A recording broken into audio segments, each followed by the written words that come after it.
Hi friends, today we will talk about how to fix or how to solve your problems on Google Meet. To know how to fix or how to solve your Google Meet app, you should just go to settings. After that we click apps, default apps, app settings. Here in this list you'll enter to the window of Google Meet. When you'll find this page of app info, you will click on first stop and you will click OK. Then we'll enter to storage. Here we click clear cache, and in the end you can go to Play Store.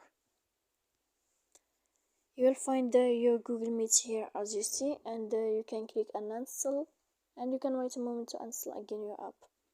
So please don't forget to support us by like and subscribe. See you next time.